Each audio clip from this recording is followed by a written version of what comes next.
Yo guys, I'm HP, this is Dr. Pink. Today we're gonna talk about intermediate smooth jazz guitar Wes Montgomery licks. That's gonna be really cool and you're gonna love it, and here, that's how it probably will sound.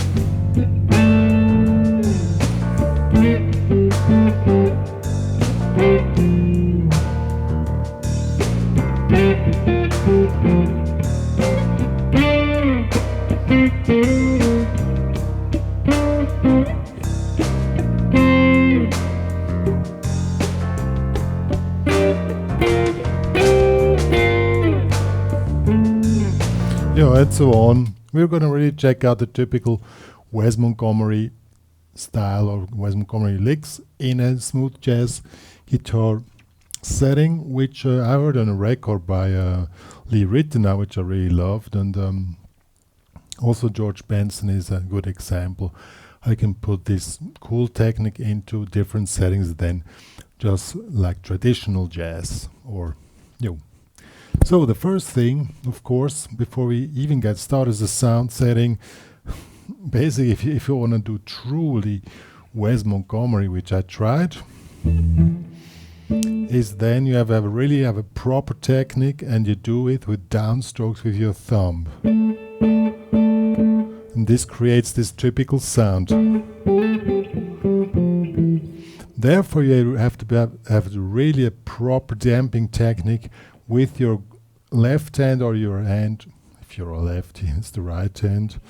That we are also going to check out now in the close view.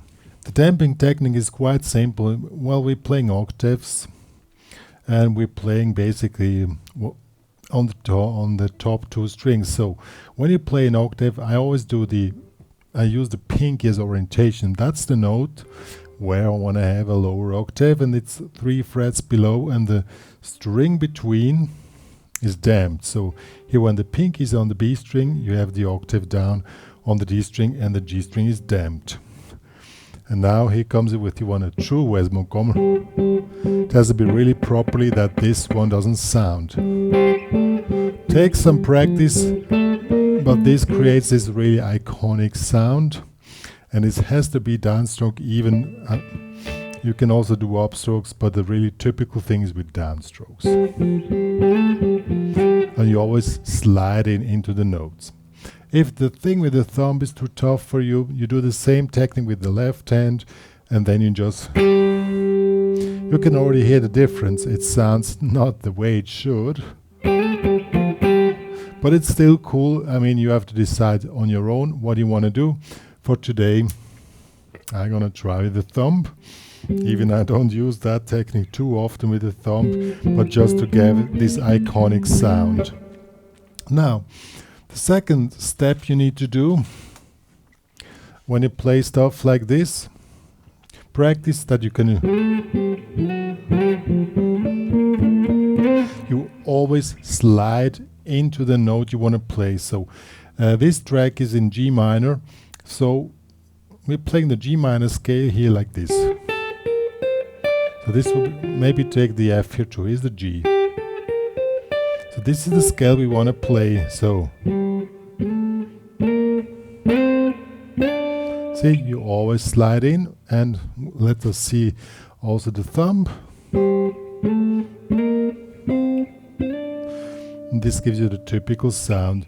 And also, you can also probably do the. Let's do this here with the thumb.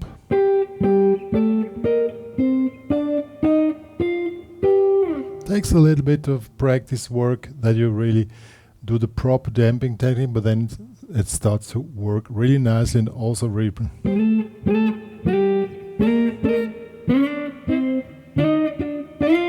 always slide into the notes you want to play. So that's the basic technique. Now it comes, which are the notes you're going to play, and I strongly, since this is a part of an intermediate smooth jazz guitar course, we're not just noodling around on the notes.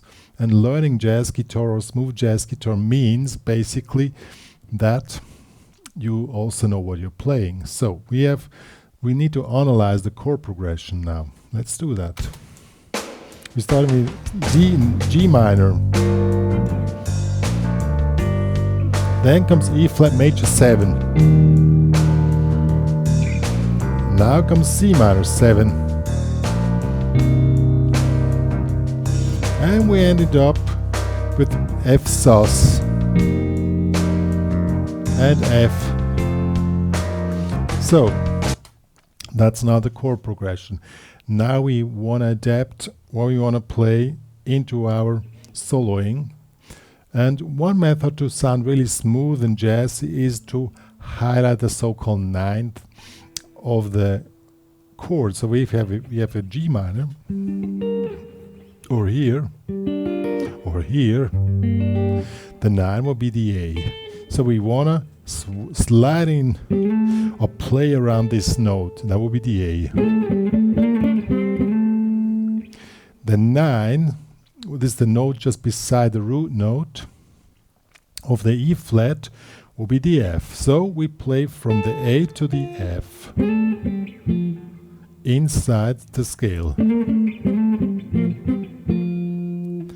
The 9 of the C minor would be here the D. So, and on the F we probably skipped that, but if you want to do it on the F it will be the G. So let's see how that sounds with. Oh wow!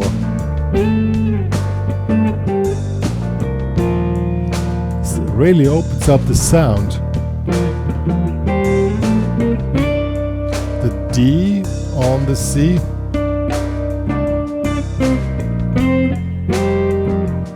Works really nice.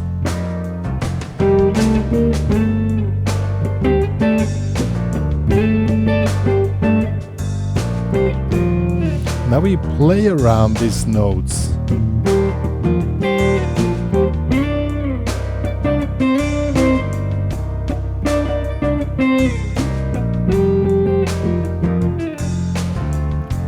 Sounds really cool. What would be the idea? What to do when you play around those notes? I mean, the most effective ways.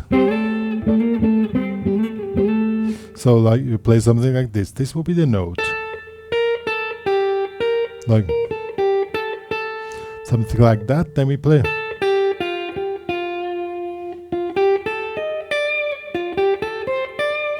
Then you go on this.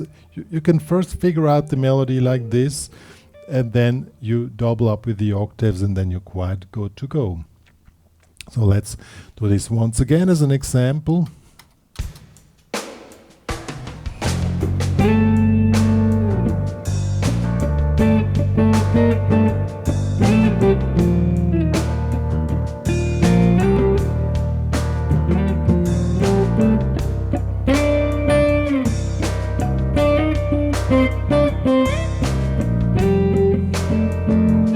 Really cool.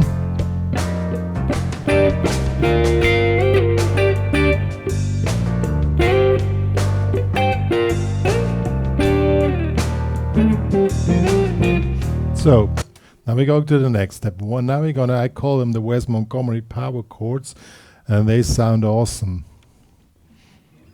What the bad news is, besides that they sound awesome, there are not too many available of those.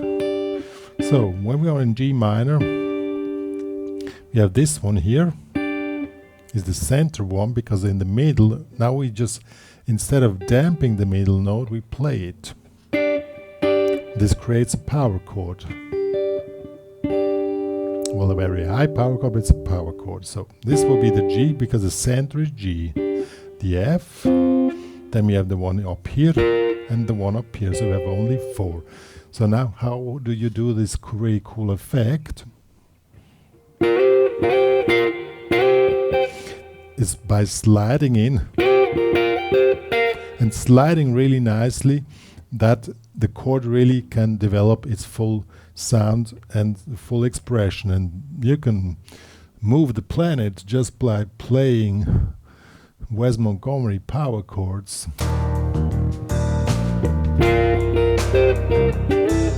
So cool.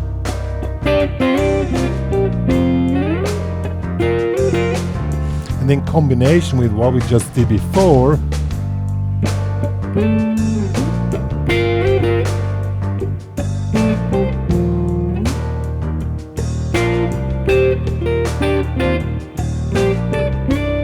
so cool.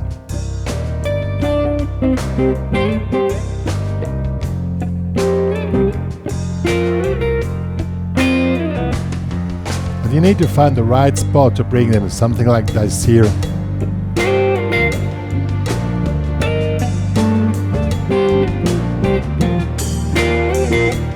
It moves the planet, doesn't it?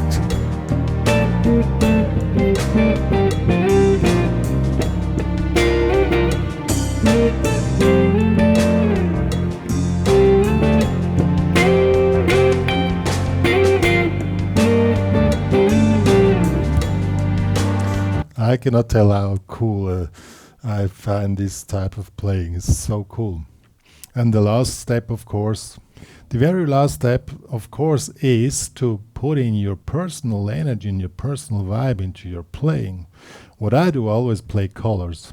Orange would be a really warm and cool and relaxed, chilling vibe, and you have a good time. Be open, see the wideness of the world, but still being in a really good mood. That will be orange, and this try to create what you feel in the music. And you can check out Farbmusik, that's what I do, but you can also create other pitches, and then the combination of these three things, playing really cool licks, having a proper technique, and putting in the right vibe and just floating in the music, that brings you to the qualm of guitar playing, which me and Dr. Pink always try to show everybody, and then you can fly. Yo, one more to say, if you want to download this cool backing track I created, I'm a composer, then go to my website and become a member of the HPCrazy Guitar Academy. There you can also download the examples I just played as tabs or as guitar profiles, and if you love what me and Dr. Pink are doing for the guitar community, please share to the world that me and Dr. Pink are existing in order to support the community, and please subscribe to my channel. See you guys.